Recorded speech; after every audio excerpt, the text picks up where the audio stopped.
अल्लाह रब्बुल इज़्ज़त की हम्द व सना के बाद और पाक पैगम्बर सल्लल्लाहु अलैहि वसल्लम की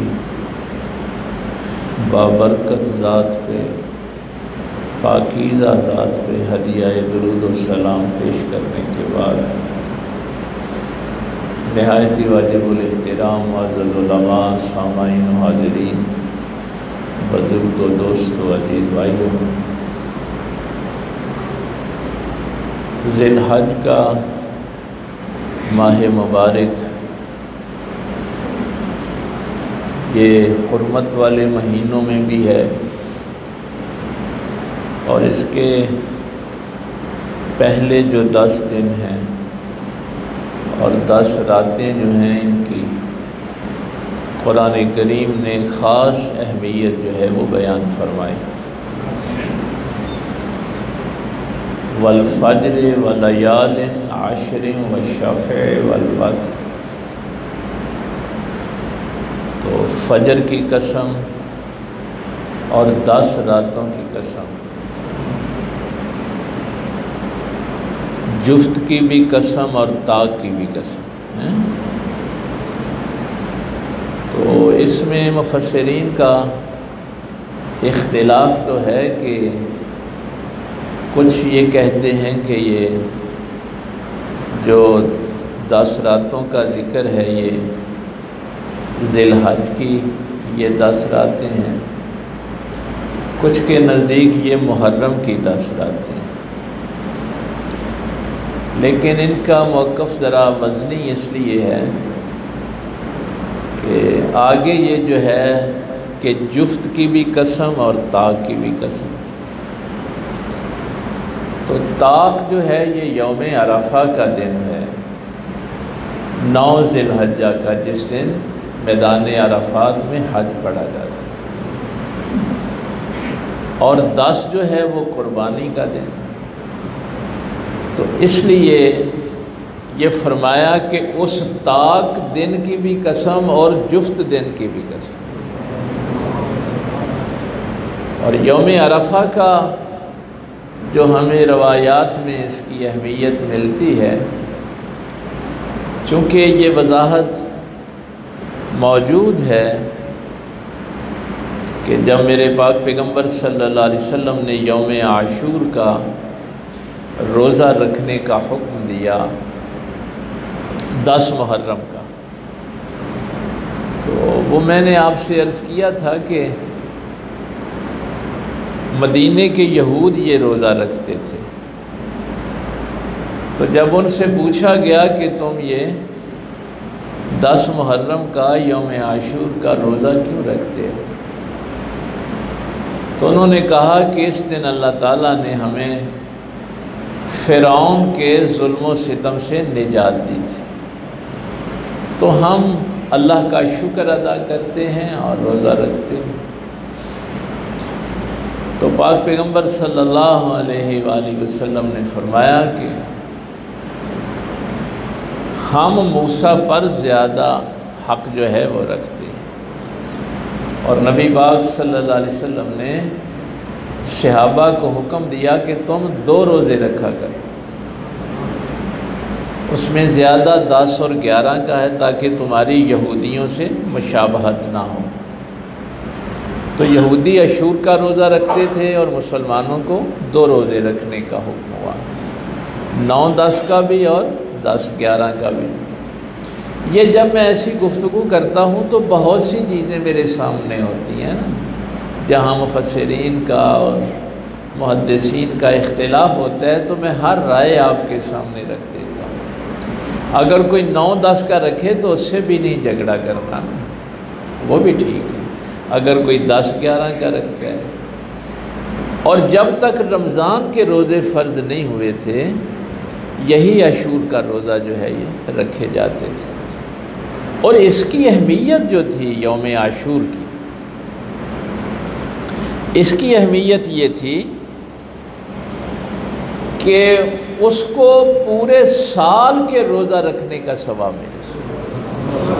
ये जो यौम आशूर का रोज़ा है, 10 मुहर्रम का रोज़ा, लेकिन यौम अरफा की फजीलत जो है 9 ज़िलहज्जा के रोज़े की जो अहमियत वो ये थी कि एक तो गुज़श्ता जो तेरे साल के गुनाह हैं वो माफ़ होंगे, और एक आने वाले साल के भी अल्लाह गुनाह माफ़। अब ज़रा आपके जहन में रहे कि जब अल्लाह फरमाए कि मुझे उस ताक दिन की कसम, यौम अरफा की 9 ज़िलहज, तो पता नहीं हम इससे इस्तिफ़ादा करते हैं या नहीं करते, फ़ायदा उठाते हैं या नहीं। अल्लाह ताला ने वैसे ज़ईफ़ रवायात भी हैं, तिरमिज़ी में हैं और अहादीस की किताबों में हैं, लेकिन वहाँ चूँकि कुछ रावियों के ज़ौफ़ की बात है, हमारे अस्मा और रिजाल के लोगों ने वहाँ बहस की है। एक रवायत तो यहाँ तक भी लिख दी गई कि ये जो 10 रातें वल फज्र व लयालिन आशरिन, तो ये रवायत भी लिखी हुई है, लेकिन हमारे जरा तादील वालों ने कहा है कि ये ज़ईफ़ रवायत है, इस पर एतबार नहीं करना, भरोसा नहीं करना। लेकिन लिखी हुई है कि रमज़ानुल मुबारक में तो एक शब क़द्र है, और ये जो 10 रातें हैं हर रात ही शब क़द्र है। इसको अल्लाह ताला ने 10 रातों की कसम उठाई है। तो ये चीज़ें भी जो हैं ये हमें रवायात में मिल जाती हैं। बहरहाल इन दिनों में अल्लाह का ज़िक्र, और जिनको अल्लाह ताला ने इस्तिताअत दी है, साहिब निसाब हैं जो लोग, वो कुर्बानी करें। और इन दिनों में कुर्बानी अल्लाह की राह में खून बहाने से ज़्यादा अमल कोई अल्लाह को पसंद नहीं है।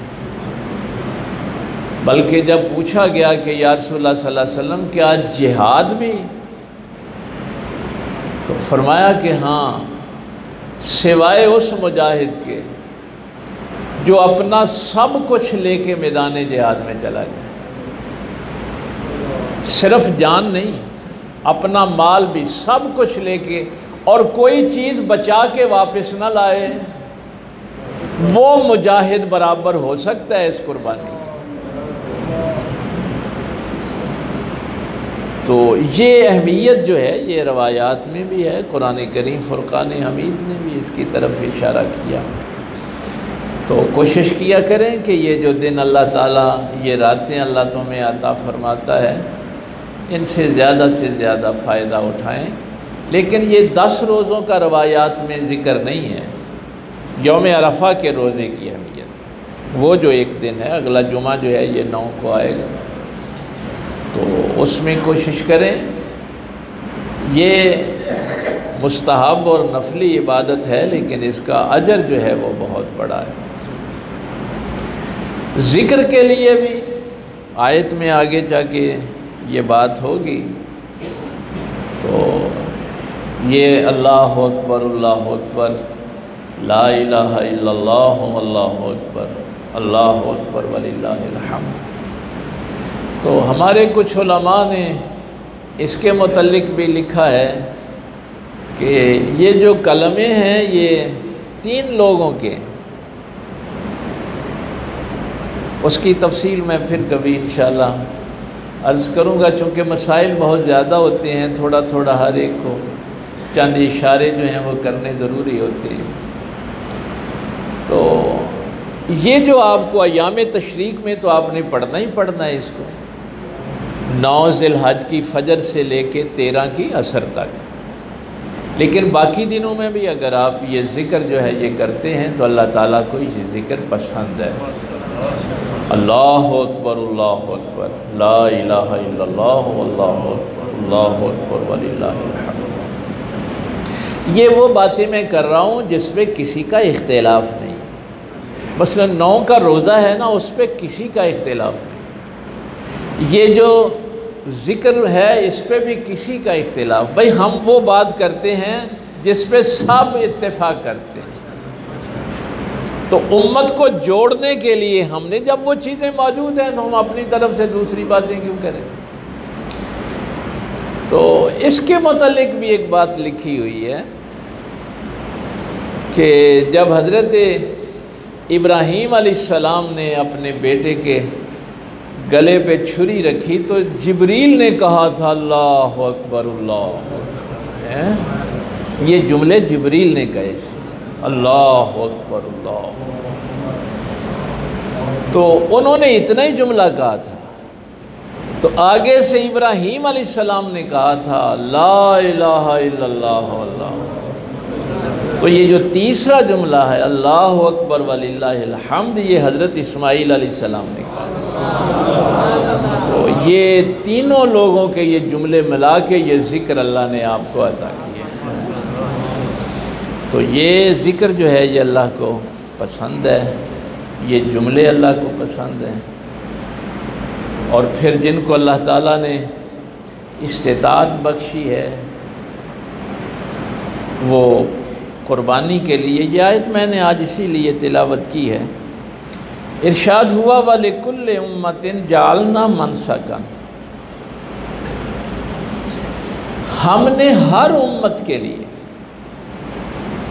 कुर्बानी का एक तरीक़ा जो है वो मुकर्रर फरमा दिया। ये नस्क का जो लफ्ज़ है ये इबादत के लिए इस्तेमाल होता है। आप अक्सर सुनते हैं मनासिक हज, वो यहीं से निकला है। तो एक बात तो अल्लाह ताला ने ये वाज़े कर दी कि तुम्हारे जहन में ये ना हो कि शायद हमें ये कुर्बानी का हुक्म है। फरमाया हर उम्मत के लिए कुर्बानी का एक तरीक़ा हमने मुकर्रर फरमा दिया। यहाँ मैं एक दिन एक तफसीर पढ़ रहा था, उसका मुझे उस जुमले का बड़ा लुत्फ़ आया। वैसे वो जो हमारे मुफस्सिर हैं उन्होंने लिखा हुआ था कि ये जी हम जो जुमला कह देते हैं कि हम सुन्नत इब्राहीमी पे अमल कर रहे हैं, अक्सर कहते हैं ना कि हम ये जो कुर्बानी कर रहे हैं ये सुन्नत इब्राहीमी पे अमल कर रहे हैं। अल्लाह फरमाता है कि ये कुर्बानी तो हमने हर उम्मत के लिए मुकर्रर फरमाई। फिर आप ये क्यों नहीं कहते कि हम आदम की सुन्नत पे अमल कर रहे हैं?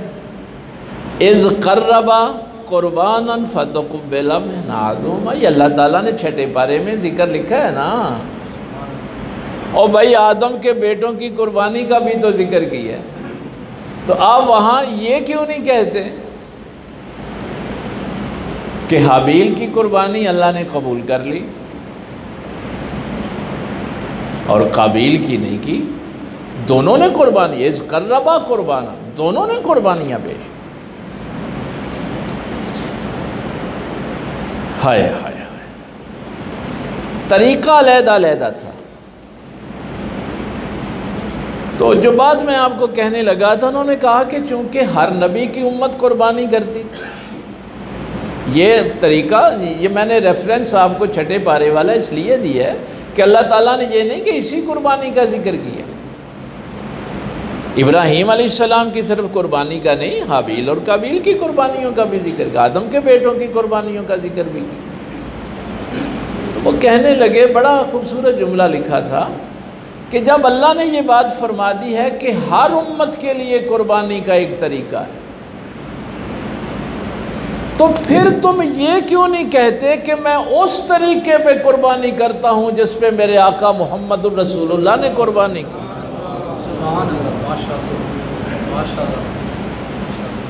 भाई हर उम्मत के लिए है ना, हर उम्मत का तरीका है। तो मेरे लिए और अंबिया सारे मोहतरम हैं, जब तक हम उन पे ईमान ना लाएं हम मुसलमान नहीं हो सकते। लेकिन जब तरीक़े की बात आएगी तो मेरे लिए मेरे मोहम्मद का तरीक़ा ही अफसर, उससे बड़ा तरीक़ा मेरे लिए कोई तरीक़ा नहीं हो सकता। तो एक तो ये बात जहन में रखना कि कुर्बानी हर उम्मत पे थी। फरमाया ये हमने इसलिए किया कि लियज़्कुरु इस्मल्लाहि अला मा रज़क़हुम मिन बहीमतिल अनाम,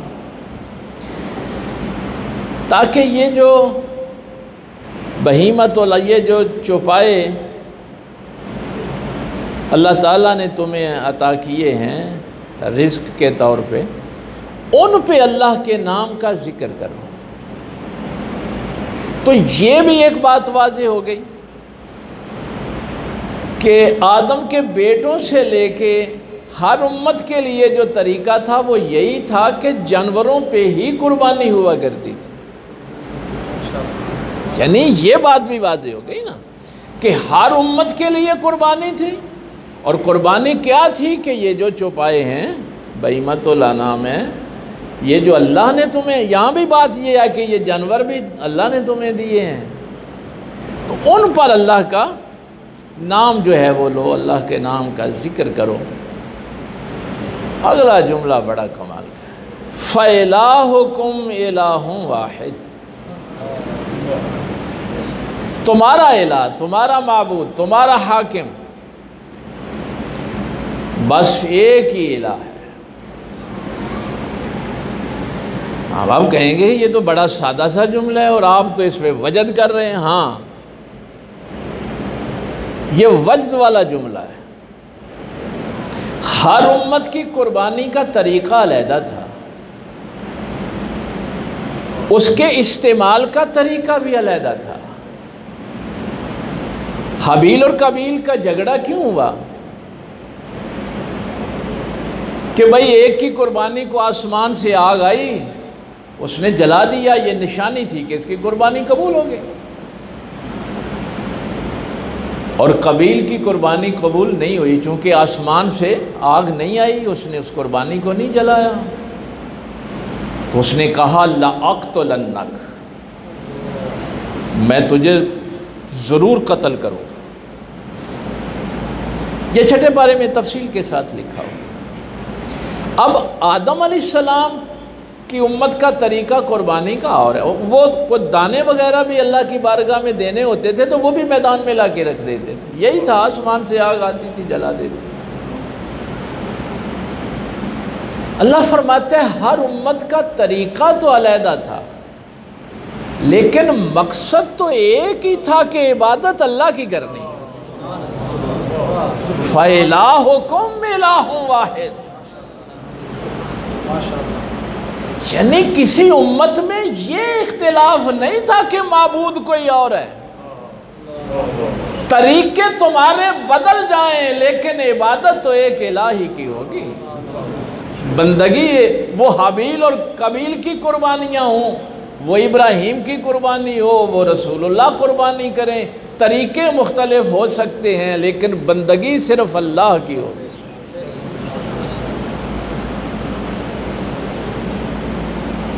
तो इसीलिए मैं आपसे भी अक्सर ये कहा करता हूँ कि तरीक़ों पे ना लड़ा करें। हैं, मैं अक्सर आपसे ये जुमला कहता हूँ ना, तरीक़ों पे ना लड़ा करें, मकसद को देखें कि मकसद तो अल्लाह की बंदगी है कि नहीं। इसीलिए हम कहते हैं भाई आपने रफ़ुल यदैन से नमाज़ पढ़नी है, पढ़ें भाई, नमाज तो पढ़ें, सजदा लो अल्लाह को ही करना है, क़याम रुकू तो अल्लाह के लिए। किसी ने हाथ यहाँ बांधने हैं बांध ले, बंदगी तो अल्लाह ही की करनी है। किसी ने हाथ छोड़ के पढ़नी है पढ़ ले, कोई बात नहीं। तो तरीके मुख्तलिफ हो सकते हैं लेकिन बंदगी सिर्फ एक इलाह की। इलाह नहीं बदला किसी उम्मत का। शायद किसी मौका पे मैंने ये मिसाल आपको दी थी कि मेरे पाक पैगम्बर सल्लल्लाहु अलैहि वसल्लम तशरीफ़ फरमा है। एक शख्स, एक मुसाफिर आया था, सरकार के पास बैठा, कहने लगा आज जिस रास्ते पर से मैं आया हूँ वहाँ एक कुआं था, या रसूलुल्लाह सल्लल्लाहु अलैहि वसल्लम, बड़ा मीठा पानी था, बहुत कमाल की जगह थी। मैंने वहाँ अपनी सवारी खड़ी की, पानी निकाला, अभी तक उसकी लज्जत महसूस कर रहा हूँ। लेकिन वहाँ एक कमी थी। सरकार ने फरमाया क्या? वहाँ कोई ना जानवर बांधने के लिए जगह नहीं थी।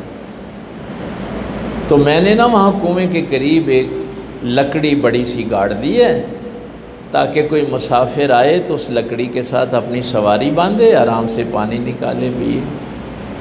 तो मेरे पाक पैगंबर सल्लल्लाहु अलैहि वसल्लम फरमाया तुमने बहुत अच्छा काम किया, अल्लाह तुझे अजर देगा। उसकी तारीफ़ फरमाई। कुछ दिनों के बाद फिर एक शख्स आया, उसने कहा या रसूलल्लाह सल्लल्लाहु अलैहि वसल्लम मैं इस रास्ते से आया हूँ, एक कुआं देखा, बड़ा खुशबूदार पानी था, मीठा पानी था, लेकिन वहाँ मैंने देखा कि एक लकड़ी गड़ी हुई थी, तो मैंने उसको उखाड़ दिया कि किसी को ठोकर ना लगे और वो कुएं में ना गिर जाए। तो मेरे पाक पैगंबर सल्लल्लाहु अलैहि वसल्लम ने फरमाया तुमने बिल्कुल ठीक किया है, अल्लाह तुझे अजर देगा। तो एक सहाबी ने पूछ लिया कि या रसूलल्लाह सल्लल्लाहु अलैहि वसल्लम काम तो दोनों ने मुख्तलिफ किए, एक ने कुएं के करीब लकड़ी गाड़ी थी, एक ने उखाड़ दी है, और आप फरमा रहे हैं दोनों ने ठीक किया। फरमाया दोनों का मकसद तो एक ही था। भाई जिसने लकड़ी गाड़ी थी उसका भी मकसद नेकी था ना, लोगों को फ़ायदा पहुंचाना था।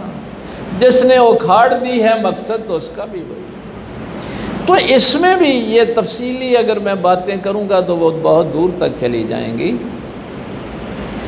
इलाहुकुम इलाहुम वाहिद, ये बात जहन में रखना है कि तरीक़ा हर उम्मत का अलहदा था, शरीयत हर उम्मत की अलहदा थी, लेकिन बंदगी अल्लाह की करनी है, ये मकसद कामन था, ये मुश्तरक है। ये नहीं है कि तरीके से बंदगी बदल जाती।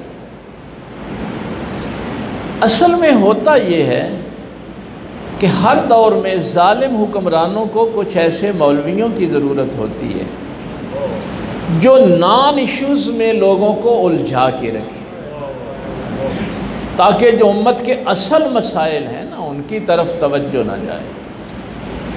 मसलन जब बगदाद की हलाकू खान ईंट से ईंट बजाई थी तो उस वक़्त उलमा पता क्या बहसें कर रहे थे। चौक चौराहों में किताबें रखी होती थी और मुनाजरे ये होते थे कि ये जो सुई का सिरा होता है उस पे कितने फरिश्ते बैठ सकते हैं। कोई मौलवी कहता था 10 फरिश्ते बैठ सकते हैं, कोई कहता था 50 बैठ सकते हैं, कोई कहता था 70 बैठ सकते हैं। तो हलाकू खां ने आके उन सब की गर्दनें उड़ा दी थी ना। जो कहते थे 10 फरिश्ते वो भी नहीं बचे थे ना, 50 वाले भी नहीं बचे थे, 70 वाले भी नहीं बचे थे। कहीं ये मनाजरे हो रहे थे कि अंडा पहले था कि मुर्गी पहले थी, ये कोई मसला है हल होने वाला। तो ये ऐसे मसाइल की तरफ उम्मत को उलझाया जाता है। मसलन आज भी यही कुछ है, कट्टे की कुर्बानी जायज़ है कि नहीं है, ताकि मुआशरे में जो जुल्म हो रहे हैं उन पे बात ना हो सके। जो मैंने पिछले जुमे भी कहा था, ताकि फ़लस्तीन के बच्चों के पे बात ना हो सके। एक वो मसला जो पहली सदी से हल हो गया है। और भाई गाय का लफ्ज़ तो अरबी ज़ुबान में है ही नहीं, गाफ अरबी हुरूफ तहज्जी में ही नहीं है, बकर का लफ्ज़ है। और मैंने उससे पिछले साल भी कहा था कि अरबी की हर लुगत में ये लिखा हुआ है अल जामूस और नौ मिन अल बकर, कि ये जामूस जो भैंस है ये बकर की किस्म है।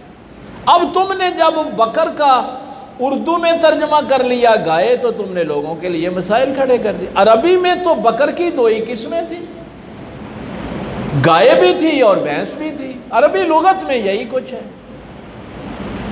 लेकिन ये मारकातुल आराब बना दिया इसको।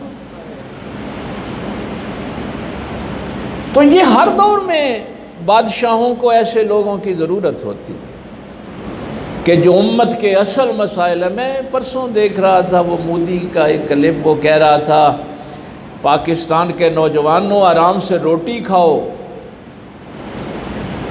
उसका क्लिप सुनना ज़रा जाके। पाकिस्तान के नौजवानों आराम से रोटी खाओ, वरना फिर गोली तो तुम्हें खानी पड़ेगी। यानी ये हमारा मजाक उड़ा रहा था हिंदुस्तान। उनका वज़ीर ख़ारजा कल भी कह रहा था कि ये जो पाकिस्तान के पास कश्मीर है वो हम लेने के लिए आ रहे हैं, और हमारे मसाइल ये हैं कि तरावियाँ 8 हैं कि 20 हैं। जब कोई काफिर आप पे हमला करेगा तो वो तो नहीं पूछेगा कि आप शिया हैं, सुन्नी हैं, बरेलवी हैं, देव, वो तो आपको मुसलमान समझता है। तो खुदा के लिए ये एक जुमला भी काफ़ी है समझने के लिए कि अगर हमने हर उम्मत के लिए कुर्बानी का तरीका अलहदा-अलहदा बनाया था, लेकिन इसका ये मतलब नहीं था कि इससे खुदा बदल गया। कुर्बानी के तरीके तो बदले लेकिन माबूद एक ही रहा, बंदगी एक अल्लाह की होती रही। फलहू अस्लिमू, फरमाया उसी माबूद के सामने सरे तस्लीम खम करो। वो जिस इलाह के लिए कुर्बानी करते हो ना, जिस अल्लाह की बंदगी करते हो, उसी के सामने झुके रहो। ये मैंने जुमला पिछले जुमे भी आपसे कहा था कि मुसीबत हमारे दिल के मर्ज की है। हमारे दिल मरीज हैं, दिलों की बीमारी दूर नहीं हो रही। यानी हमारा जाहिर कहीं और झुकता है, हमारा दिल कहीं और झुकता है। तो बंदगी के साथ ये जुमला जब बंदगी अल्लाह की हुई, हाकिम अल्लाह को मान लिया, तो फरमाया फिर झुको भी उसी के सामने, सरे तस्लीम उसी के सामने खम करो।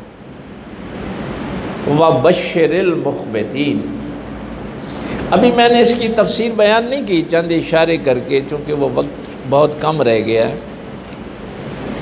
फरमाया ये खुशखबरी जो है ये आजिज़ी करने वालों के लिए,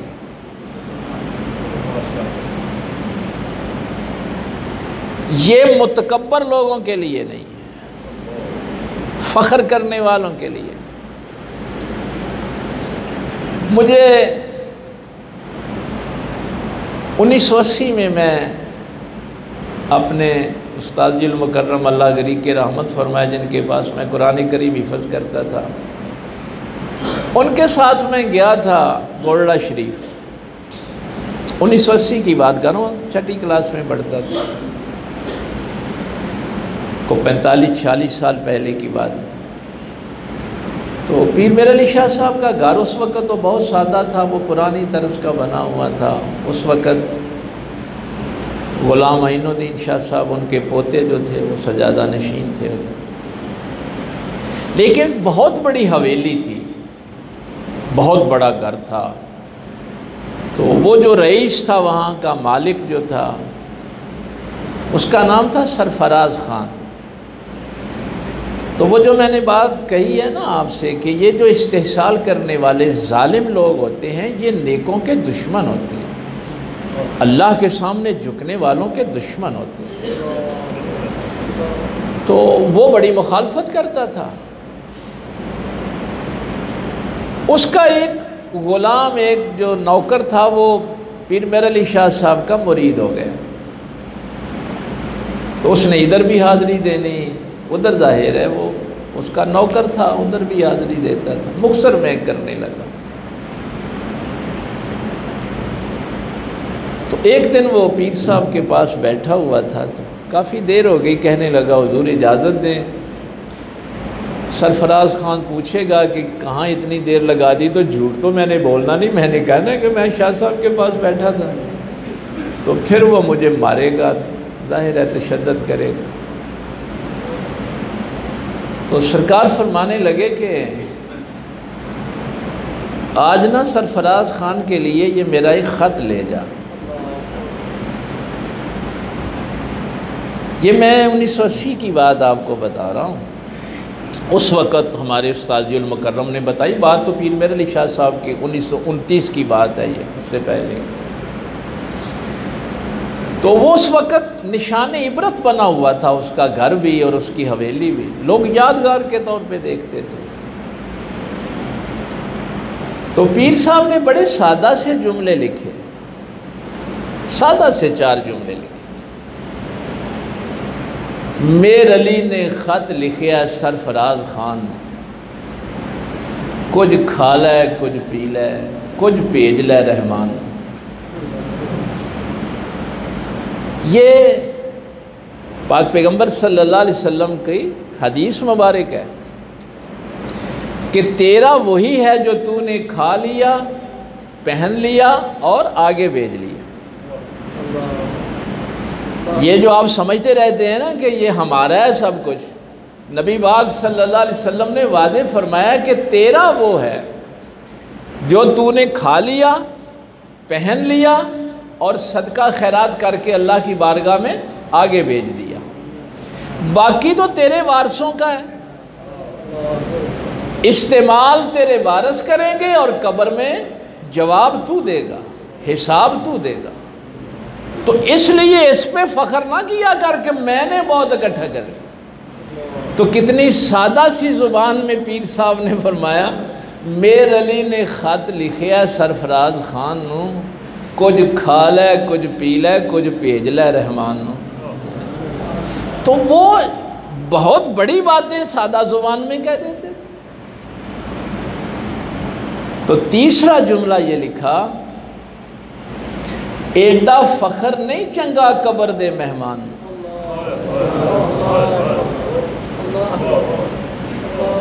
एडा फ़ख्र नहीं चंगा कब्र दे मेहमान। ए गुड्डी ते टै पैनी है जड़ी चढ़ी आसमान। अब जब वो गया वो नौकर, तो जाहिर है सरफराज खान तो गुस्से में था। कहाँ था? मैं तो पीर मेरे अली शाह साहब के पास बैठा। पकड़ो इसको। उसने कहा ये ख़त पहले पढ़ लें। तो अब सरफराज खान ने जब वो ख़त पढ़ना शुरू किया, तो जब तीसरा जुमला पढ़ा ना कि एडा फ़ख्र नहीं चंगा कब्र दे मेहमान, तो उसका जिस्म कांपने लगा। जो बात दिल से निकलती है असर रखती। यकीन जानिए ये जुमले आज भी कभी मैं पढ़ता हूँ ना, अल्लाह गनी, तो एक कैफियत आ रही होती है। तो उसके हाथ कांपने शुरू हो गए, जिस्म कांपना शुरू हो गया। एडा फ़ख्र नहीं चंगा कब्र दे मेहमान, एक गुड्डी ते टै पैनी है जेड़ी चढ़ी आसमान। और उसी कपकपी में उसकी मौत वाक़या हो गई, खौफ खुदा में मौत वाक़या। अगले दिन पीर मेरे अली शाह साहब रहमतुल्लाह ताला अलैह सरकार उसके जनाजे में शिरकत के लिए जब गए, तो लोगों ने कहा सरकार ये तो आपका बड़ा दुश्मन था, बड़ी मुखालफत करता था, आपके मानने वालों के साथ भी ज़्यादती करता था, और आप इसके जनाजे में शिरकत के लिए आ गए हैं। आपने फरमाया खुशबख्त था, खुशकिस्मत इंसान है, आखिरी वक़्त तो खौफ खुदा में ही आया। जब आखिरी सांस निकली तो अल्लाह के खौफ में निकली। तो अल्लाह ताला ने ये फरमाया, वाले मन खाफ मकाम रब्बिही जन्नतान, जो अल्लाह के सामने खड़ा होने से डर गया, अल्लाह ने उसके साथ 2 जन्नतों का वादा किया। तो ये वो चीज़ अगली आयत में इंशाअल्लाह बात होगी। अगली आयत में यही बात है, उसकी तमहीद आज मैंने बांध दी है। फरमाया अल्लज़ीना इज़ा ज़ुकिरल्लाहु वजलत क़ुलूबुहुम। अच्छा, ये बात चूँकि नामे पारे में भी है, वहाँ भी है, इन्नमल मोमिनून अल्लज़ीना इज़ा ज़ुकिरल्लाहु वजलत क़ुलूबुहुम। ईमान वाले वो हैं जिनके सामने जब अल्लाह का ज़िक्र होता है तो उनके दिल कांप जाते हैं। यहाँ भी ये है कि ये जो जानवरों पे अल्लाह का नाम लेते हैं ना, ये जो तकबीर पढ़ते हैं जानवरों पे, अल्लाह के दिए हुए रिज़्क़ में से आजिज़ी का इजहार करते हैं, फरमाया जब ये अल्लाह का ज़िक्र करते हैं तो इनके दिल कांप जाते हैं। अब आप कहेंगे कि मैं तो अल्लाह अल्लाह करता रहता हूँ, बल्कि कई बार अल्लाह हुदा पीरां को जाके जिक्र भी बड़ा करना, मेरे दिल ते कोई असर नहीं होता। आज एक माना आपने ज़हन में रखना है, इस जिक्र का माना जिससे दिल कांप जाए, वो पिछली आयत है फलाहू अस्लिम। जिक्र ये है कि क्या मेरा दिल और मेरा दिमाग अल्लाह के सामने झुका हुआ है कि नहीं झुका हुआ। ये है वो याद जिससे दिल कांप जाता है। ये तो नहीं है कि दिल कहीं और झुका हुआ है और सर कहीं और झुका हुआ है। तो फरमाया जब इनके दिल कांपते हैं तो वस्साबिरीना अला मा असाबहुम, फिर उन पे जो मुसीबतें आती हैं उन पे सब्र करते हैं। बात कुर्बानी की हो रही है और उसका रिज़ल्ट अल्लाह ये बयान फरमा रहा है, वल मुकीम सलाह, नमाज को कायम करते हैं। हाँ, ये नहीं कि सिर्फ कुर्बानी कर देने तो नमाज नहीं पढ़ते। दिल कांपते हैं, जो मुसीबतें बीमारी की सूरत में, माल जान के नुकसान की सूरत में आती हैं उन पे सब्र करते हैं, नमाज कायम करते हैं। व मिम्मा रज़क़नाहुम युनफ़िक़ून, और अल्लाह के दिए हुए में से खर्च करते रहते हैं। तो कुर्बानी का रिज़ल्ट अल्लाह ताला ये बयान फरमा रहा है। तो एक जुमला मैं अक्सर आपसे हर साल कहता हूँ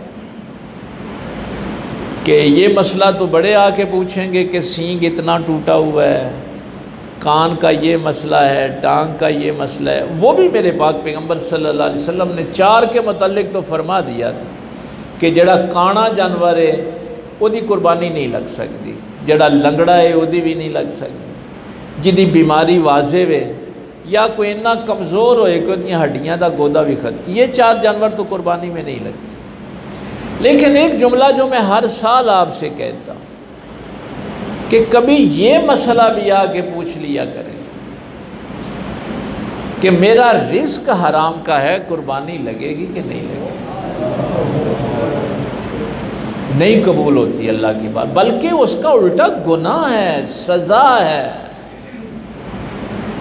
अल्लाह की बारगाह में सिर्फ पाकीज़ा चीज़ें जो हैं वो कबूल होती हैं। तो इन दिनों और रातों में ज़िक्र भी करें, रोज़े का भी एहतमाम करें। और ये जो बात है कि ज़िक्र वो हो जिससे दिल कांप जाए। देखिए अल्लाह की बगावत में कोई बरकत नहीं, अल्लाह की बगावत में कोई सुकून नहीं। फलाहु अस्लिमु, जो उसके सामने झुकते हैं सुकून उन्हीं को है, इत्मीनान उन्हीं को है। करके देख लें बगावत आपने जितनी भी कर, बेबरकती ख़त्म नहीं होती। तो ये हर उम्मत का थोड़ा सा वो ज़िक्र जो था वो हुआ। आगे इंशाअल्लाह अगली आयत को हम देखेंगे, वलबुदना जालनाहा लकुम मिन शाइरिल्लाह, कि जो जानवर कुर्बान होने के लिए अल्लाह की तरफ चल पड़ता है वो भी काबिल एहतराम है। तुम कितने काबिल एहतराम हो जो कुर्बानी करने वाले हैं। अल्लाह ताला अमल की तौफीक दे। व आखिर दावाना अल्हम्दुलिल्लाह।